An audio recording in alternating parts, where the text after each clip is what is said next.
Good? All right. Before we roll that package, we're just going to go down the line. If you can say and spell your first and last name, and then just tell me what city you live in. Will be Tevin Conner, TevinConner. We're out of Austin, Texas. Gotcha. Lucille Ross, LucilleRoss, Houston, Texas. Tina Baxter, TinaBaxter, Katy, Texas.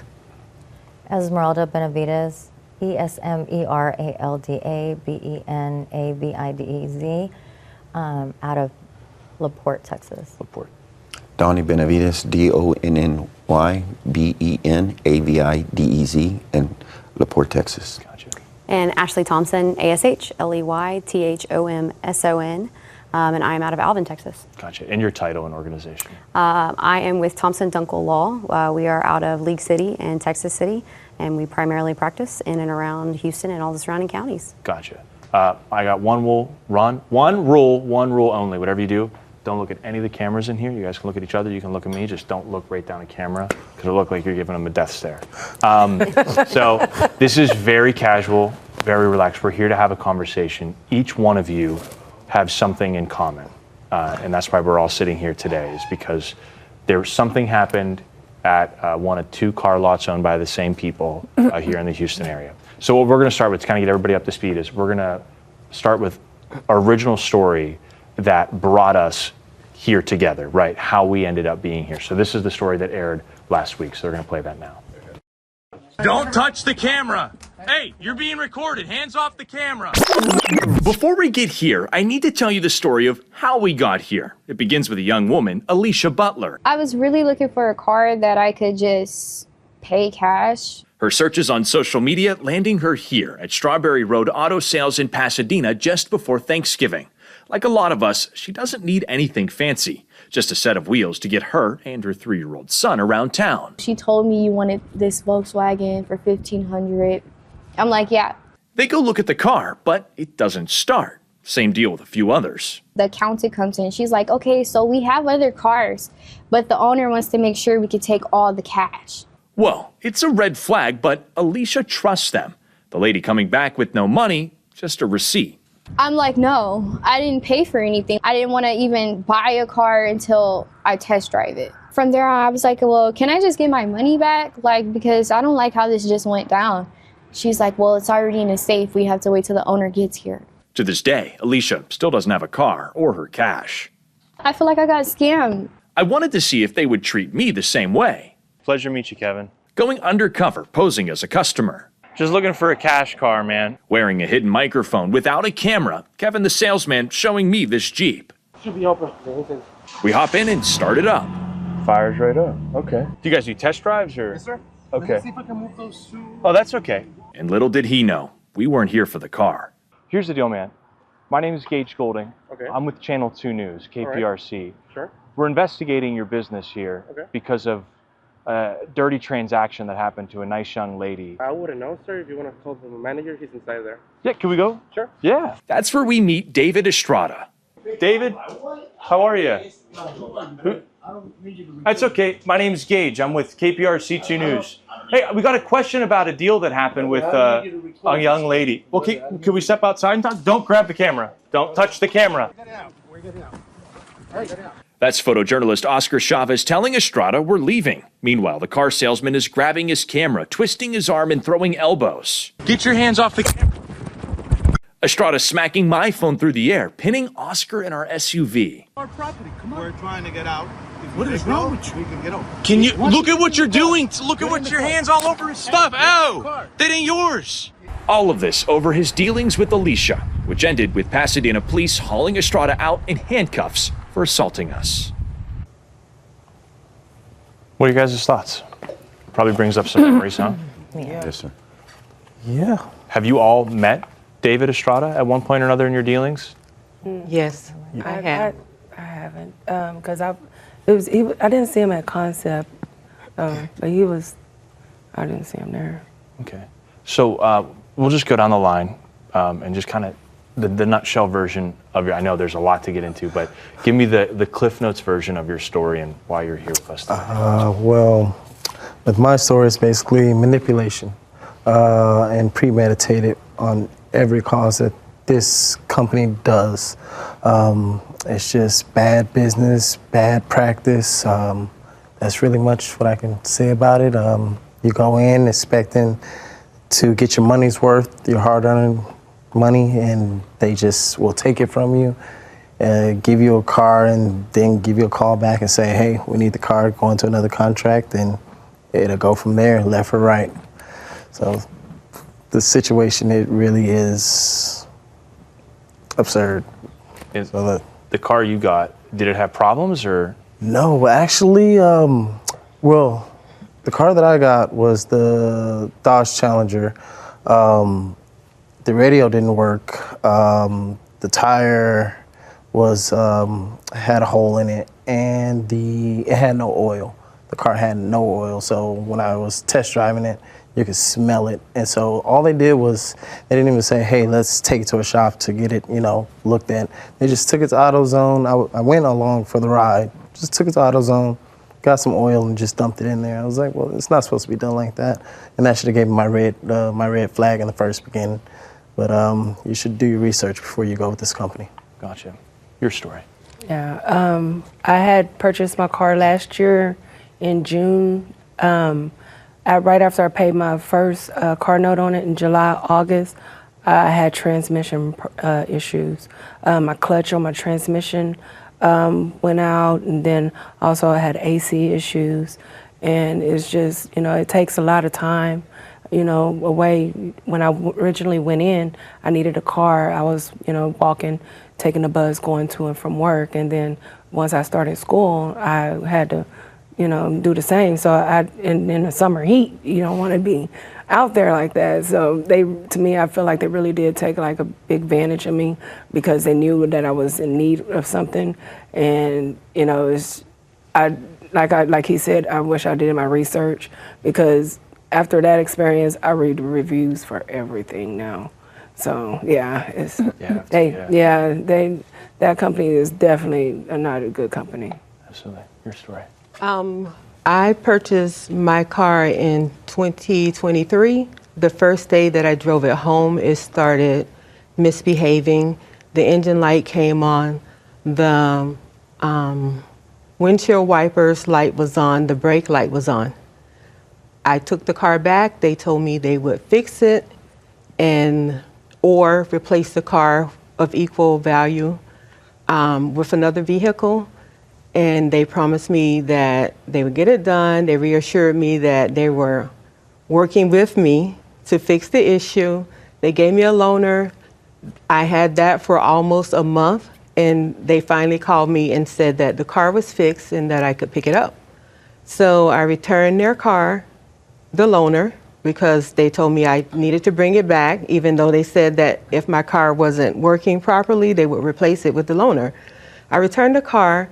And then the same day that I finally picked it up, because the bank told me it was my car, so I needed to get it, on my way home, the car was stalling when I picked it up the second time. I barely made it home with the car, and I told them I was bringing it back, and they told me that that was my car, there's nothing they can do at this point, and I was responsible for it, and they were basically done. So I ended up with a car with a leaking engine oil, coolant leaking, windshield wiper, bad brakes, none of the tires match, and God knows what other issues. So I definitely agree with them that you should do your research before you do business with this company. And the couple in the back, your story. Yes. So our story's a little extensive. I'm going to try to wrap it up, but we went, we're driving by. My husband saw a car that he had seen. Skyline. And so we stopped so he can, look at it really quick. And he ended up seeing a Porsche, and that was my dream car, right, since I was a little girl. So he saw it, and he said, I wanted the car, but this is an SUV. But he says, look, they have a Porsche, what do you think? And I'm like, we're not really shopping for a car, we're just looking. So long story short, of course, I understand they're in sales and they want to strike while the iron's hot, right? We went for a test drive, everything seemed good. We were gonna leave, and they asked my husband, "Hey, do you want to try to get it?"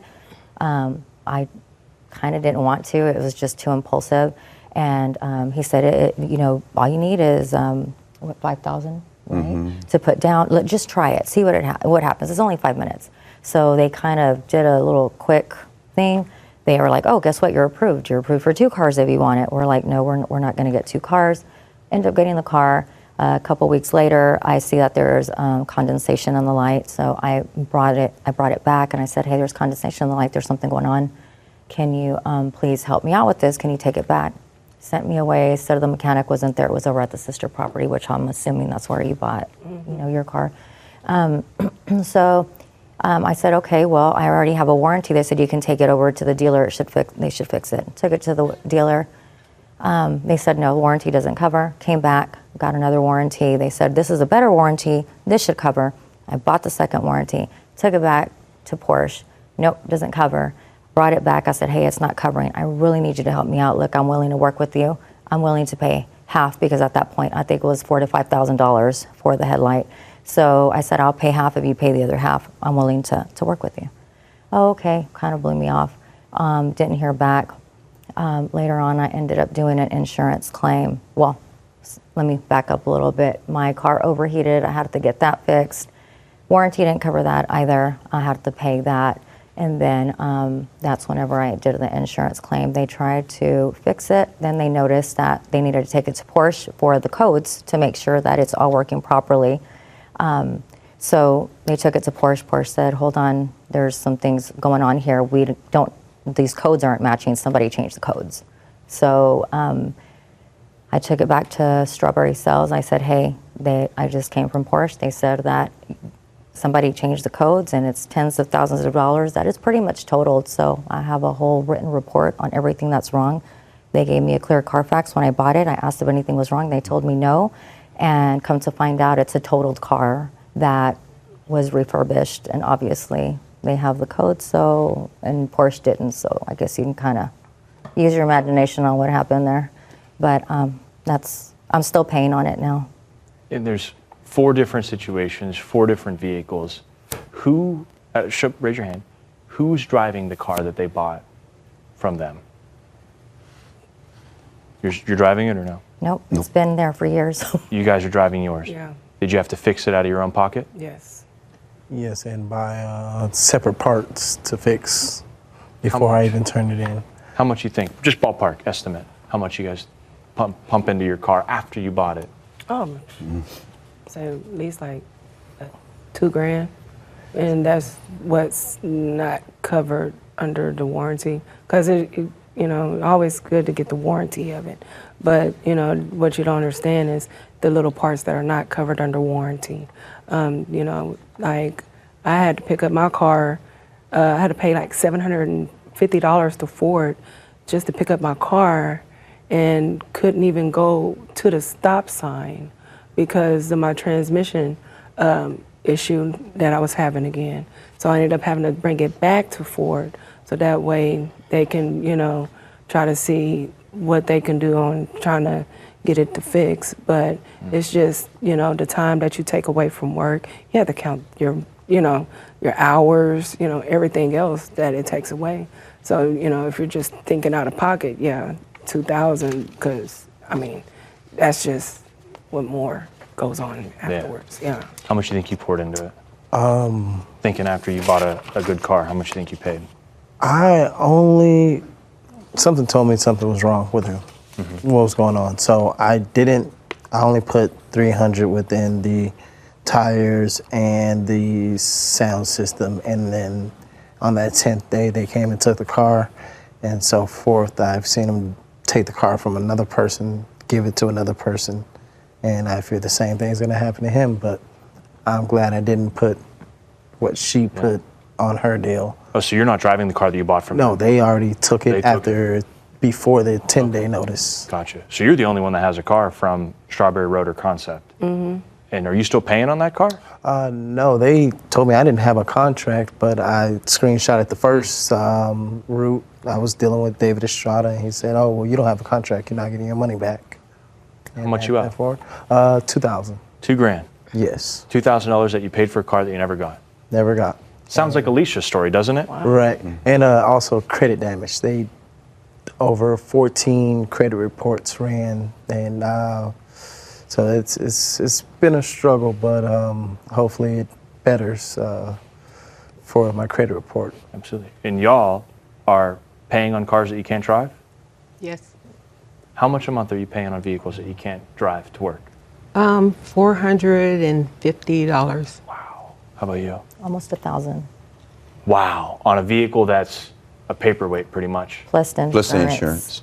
To make, because of the finance. And we try to make it right. We try to make it right. I went over there about 2 or 3 times and told them, just give me my money back and everything. We'll give you your car back. We'll call it even. They didn't want to do it there neither. And with your case, I'm looking, this is the lawsuit that was filed by your attorney My here, and attorney. I'm looking at it right here. This is, I highlighted this. None of the warranties sold to the plaintiffs by the defendant, so to you guys by the car dealership, covered the damage.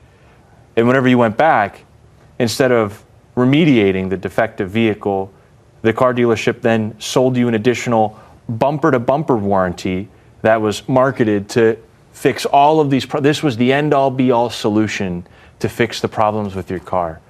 Do you guys feel like you were duped? Yep. Yes, for sure. Do you all feel like Yes, you were duped? absolutely. Yes. What's that feeling like, knowing that it's one of the biggest purchases you'll ever make in your life, and you had the wool pulled over your eyes? Devastating. I mean, because you bought I assume everybody bought it for a family use or some kind of use, for transportation, and you just get scolded and they just toss their hands up and shoo you away. And that's basically the harsh reality about it all, dealing with this company.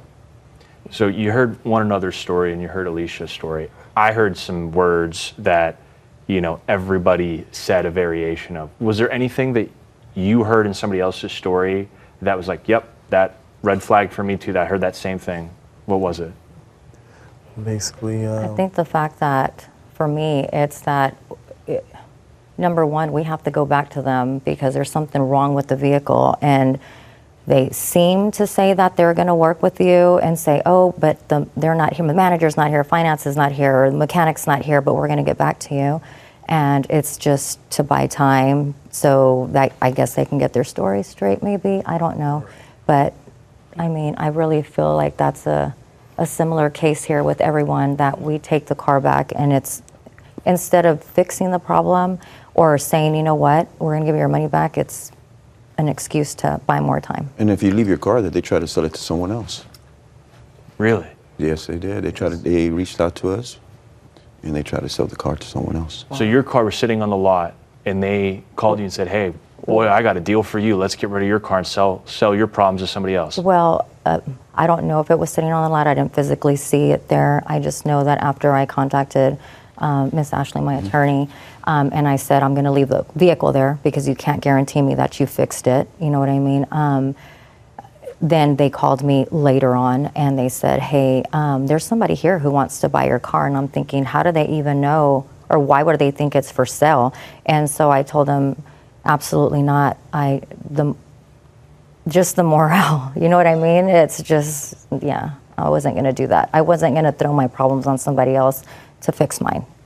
Yeah, it's just wrong. And one thing that jumped out to me is every single one of you, and a lot of the people that I've talked to on the phone or on social media or via email, is that they were sold a car that was billed to them as a working vehicle, yet there was a laundry list of problems with the vehicle. Each one of you used the word issue. There was an issue with the vehicle. There was an issue with this part. Not even so much the deal. There wasn't an issue with the deal, but there was an issue with the vehicle. I had an issue with my deal. My contract was forged by someone who works in the office. And my contract does not match the contract that the bank received. So I have items added to my contract that I didn't sign up for. I didn't even sign the contract digitally. Someone in their office forged my signature. So I have like multiple layers associated with my issue with the car company. I had that same thing happen. Somebody forged my signature for Concept Motors. That was actually, I found out that day that I went to go check, and we came up with the deal. I give you back the key, you give me back the belongings, my wife's wallet with the social securities, the money, and my son's soccer equipment. We went, tried to give back the key to David Estrada. He started acting all belligerent, and little behold, he called the cops on us saying we were the threat. And they came, kicked us off the property. We never got back anything that we had from that vehicle. And then they ended up selling to one guy, selling it to another guy. In the contract, you can clearly see it was a bait and switch, that they put one price here and came to me with another contract. And something told me that was illegal. Don't do it. I can't even get a copy of my contract. I tried to go back over to Concept, and that's how I found out they were closed down, because I kept on calling the phone number. There was no answers. So like I even went out a step further and pretended I wanted to purchase a car through them, because they're still up online and everything. So I sent an email wanting to purchase a vehicle, and they had contacted me back. And so, but they was not like, we can get your contract. No, when I went to Concept, they were closed down. Like the whole place is just completely like gone. So, and then the guy was like, I don't know what to do. I can't get your contract. And I'm like, well, it's my signature. How can I get my contract? So that way I can at least compare it to what the bank has. And who bought it Concept? I did. And you two bought a Strawberry? That's correct. You saw the video with David Estrada there, and the way he treated myself and photojournalist Oscar Chavez. Does that resemble your encounter with him? Yes, it was when I walked in, I had the key. He stood up, came to me. I mean, he did kick my foot, but I let that go. But it was where the point was where he would try to get physical with my wife. And they say the cameras don't work when you want them to work, but they work when they want them to work. But that was my only experience with David Estrada from that point, and I just left it alone and went straight to the court. In this lawsuit, this is for them, the attorney filing here, defendant breached its duties in one or more of the least following ways: negligently performing its services and failing to properly inspect its vehicles. There's a laundry list of things. I just picked these two out because out of everybody that I talked to, it seems like those are the highlights there. Negligently performing its services and failing to properly inspect its vehicles. Do you think if they inspected their vehicles and they were true to their word, we wouldn't be having this conversation right now? You'd be driving down the highway in a good working vehicle? Yeah, they were good, honest people. I don't think so. Really? Tell me why. I think they're crooks. I think that they're probably caught up in a lot of illegal practices, not, with the paperwork being processed and the vehicles. So Right. I don't. What do you think? On the reason why is because I do ask a lot of questions. I do a lot of research, and my husband and I own our own business, so there's a lot that goes into that. You have to kind of be aware of everything that's going on. So my first question all the time, no matter what vehicle or where, is, does this vehicle have any problems that I need to be aware of? Just so I know what I'm buying, so I know how much money I need to put into it. If there is, let me know. So for them to say, no, it has a clear Carfax, I'll get it for you. They get it for me, it's a clear Carfax. And the fact that Porsche doesn't have the codes, but they do, just speaks volumes. I mean, emotionally, personally, aside from the financial and the legal side of things, has this taken a toll on you personally? I mean, to deal with all of this emotionally, knowing that, I mean, it sounds like you were lied straight to your face. Most definitely. I mean, like, when you're thinking, you have a way to get, like me, like I go to school in Barker, Cypress, so it's a little ways from where I live.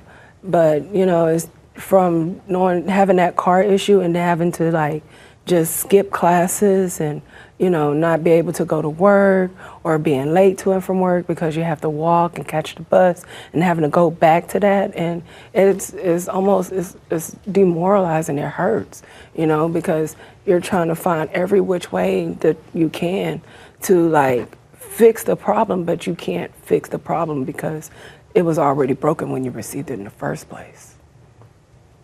Anybody want to add to that?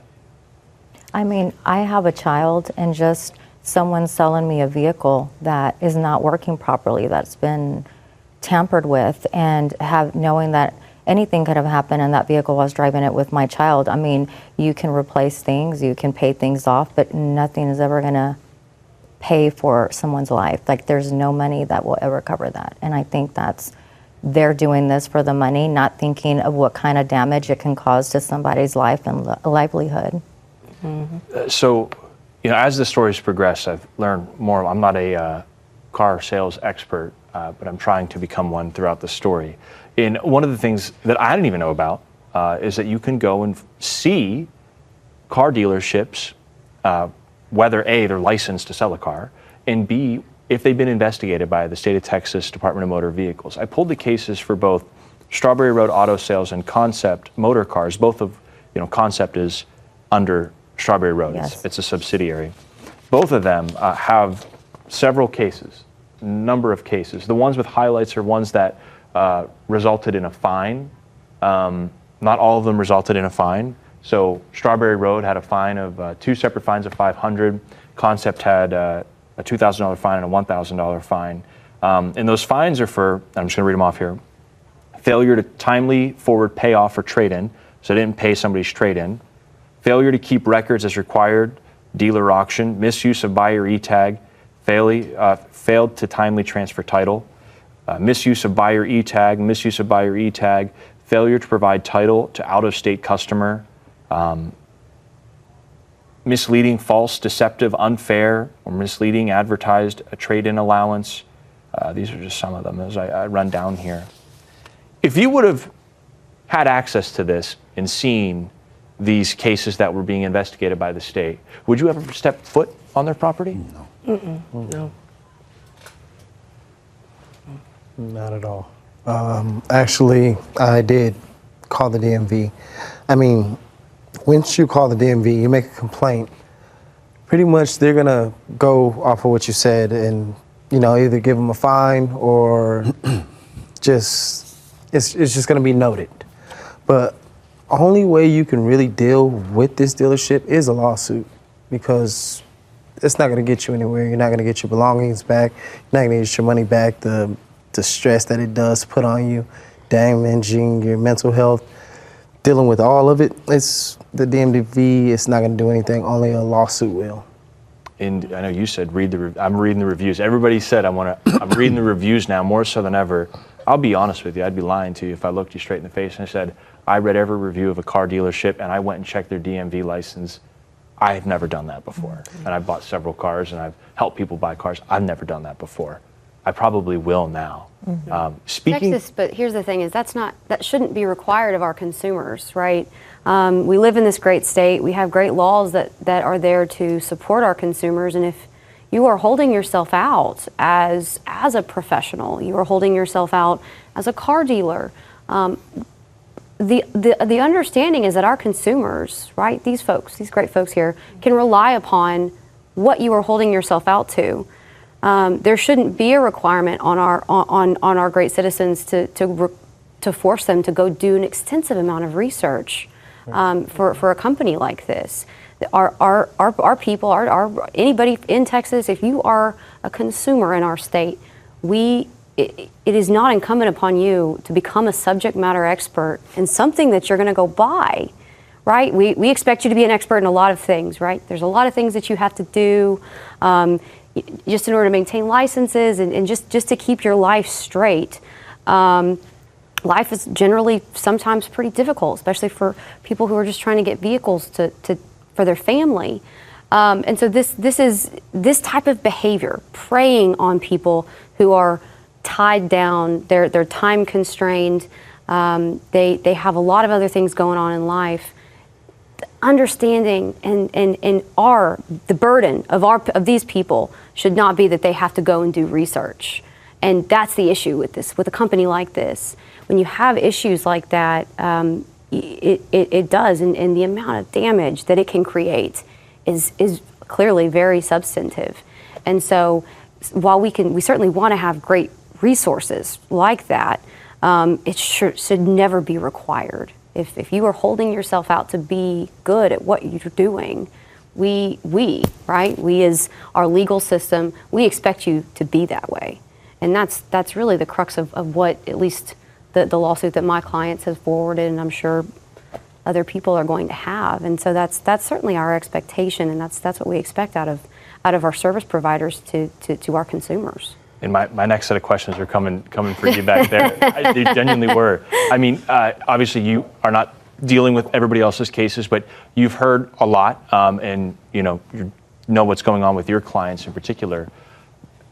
In a nutshell, the actions of this business, of the people that work there and the business overall, are they deceptive? Are they wrong? Are they illegal? Well, we certainly, I won't necessarily speak to the legality of it. Like I said, I'm a civil attorney, I'm not a criminal attorney, but to the extent that we believe we have plenty of evidence, at least in my client's case, to show that this is in fact deceptive. Texas, we have pretty good laws with regards to what is required of service offering companies. And there's a big laundry list of things you can't do. And one of them is you can't offer a product as being of a quantity or quality or type when it's not. And so in my client's position, right, they were sold a Porsche as being a good and usable car. And only after discovering all of these hidden defects that we only discovered after getting it to the manufacturer that we determined, and that it was found out that the panels had been painted, therefore the car had clearly been involved in a collision of some sort, and that the wiring harnesses have been spliced and changed, therefore affecting the safety mechanisms of these vehicles. That in and of itself, that is deceptive. And as a car manufacturer, as a professional, if you're going to be a car dealership, it's incumbent upon you to know when something like that enters your dealership and to not offer that to a consumer who is certainly not the expert in that position. So, and of course, hearing, all of these different stories, when you start to see the same thing over and over again, and the same patterns of behavior, it certainly raises the judicial eyebrow, as some courts may say, as to there's more than a scintilla of evidence, most likely, as we would say, that they are engaging in deceptive practices against people, and it's clearly causing harm. There's a dozen or so lawsuits that have been filed against Strawberry Road Auto Sales and Concept Motor Cars, yours being one of them that you're representing your clients on. Has it been an easy case? Has there been a lot of roadblocks, speed bumps, trouble? I know you might not be able to speak to some things, but has there been a lot of resistance and just not moving things forward? Because often with these cases, we see that there's a lot of stalling and runarounds and just a whole circus show instead of just getting to the root of the problem and finding the answer and taking care of the people, the victims. Right. I will say the litigation spectrum is naturally a difficult arena. I do believe, I recall in this case that we had some service issues, trying to get people served, which can certainly be a way to stall the process of litigation. And so I do recall that being an issue in this case. And then I wouldn't necessarily say that there's any additional delays potentially.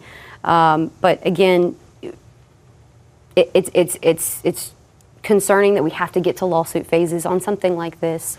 All we want to see out of our lawsuit, me as the lawyer, I just want to see my clients taken care of. I just want to see them back to the standing that they were at before this happened. And so it certainly, litigation is very time consuming on everyone's part. And so it's unfortunate that we do have to get into that arrangement, litigation, going through the process of litigation, doing discovery in order just to try and get them to do what they should have done in the first place. Absolutely. In the final few minutes that we have here, I think all of us would wanted to had somebody kind of a little angel on our shoulder telling us, don't do this. There's something might be wrong here, right? Hindsight's always 20/20. We're all here because we want to help our neighbors and anybody to not be in the shoes you're walking in right now, dealing with the problems that you're dealing with right now. And you guys can speak freely. What would you recommend? What would you tell? What would you warn somebody that could be going to a place that may be looking to take advantage of them when it comes to buying a vehicle? And just shout it all out, whatever it is. Do your research. Do your research. Read your reviews. You know, go to the Better Business Bureau. Just go ahead and take that extra step, you know. Go into the DMV, like just take that extra step and look out for these car dealerships, because you know a lot of them nowadays are just like wolves in sheep's clothing. You know, they're just pretty much, they bait you in. They act like, oh, we got you, we're going to take care of you, and then once they get you in, then next thing you know, you're sold a lemon, and you just can't. You know, you really just can't afford that. You know, that's how I feel. I would just say if you're going to go into a dealership, just make sure that you make it very clear. There's something in writing just stating, hey, if I have any issues, do you have, I don't know, maybe a certain amount of time where I can bring the vehicle back? I need it in writing to make sure that there's nothing going on, you know, and just ask those questions like about the Carfax. Has it been in an accident? So if anything were to happen, like in my case, I asked those questions and it's like, hey, I asked you and you basically lied and said no. So I would do that. But yes, most definitely read the reviews and, you know, really do your research on the actual lot that you're buying it from. I would say ask them if you can take the car to do a diagnostic check before you give them any money to see if it's actually in the condition that they say it is. That's a good one. I've actually took a step to go onto their Instagrams and notify people, hey, do your research. They may think it's sweet. They started doing this little for life thing, trying to turn it into a joke for promo, I guess. But it's really not funny when it deals with your money. So I just tell them, hey, watch yourself. Like everyone that I see that mentions my name and my situation with the car, hey, this is what happened. Be careful. Be aware. If a deal's too good to be true, probably is, huh? Yes. Has that saying ever been more true to you guys? If the deal's too good to be true, probably is? Yeah. I'm seeing they're starting to say you're selling your soul. That's what they're quoting on the internet now. You're selling your soul. And it's like, you know, that should be a red flag.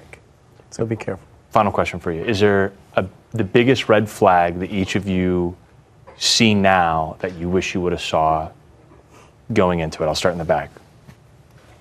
I think it was just them, and again, it's just they're in sales, and I get it. You know, it's striking while the iron's hot. You know, it's just the impulsiveness of, hey, let's get this done, and they all kind of work together, like, oh, kind of, you know, yes, you should do it. It's a great car. You know, I just kind of feel like they come together, they convince you, and you do it right then and there. And once they have your money, then it's a different ball game. Like now, it's not the friendly person that was, you know, showing you the car and telling you about it. Now it's kind of like avoidance and giving you the runaround. So, I would, at least the question should be like when you ask if the car is good, you should be able to trust people to tell you. It's like almost they take away your free will. You know, they don't allow you to ask questions like what happened to you. That would be a red flag for me too. Pretty much the same as them. Just do your research, ask questions. If your intuition tells you that something is not right, take your time, don't proceed. You know? If anything they tell you in the beginning, it comes out different when you arrive there, that should automatically be a red flag. And you should just turn around and leave, because even though you may be in the need of a car or, you know, whatever your situation is, it's better for you to wait for something right to come around than just go along and just end up in a bad situation, which we ended up in. Absolutely. If you were able to get your hands on a contract, please make sure you read through that contract. That will be my utmost information that I can give you. Just be aware. That is an attorney-approved statement. Well, thank you all so much for stopping by. I know some of these stories are hard to talk about. It's personal. It's your finances. But hopefully together, somebody out there will see this and hopefully we can help somebody else not be in the same situation that you're in. So thank you. To all of us, we thank you so much for coming in and sharing your story. So Thank you. Wasn't that bad, was it? Thank you for having us. Cool. Thank you, guys. Thank you.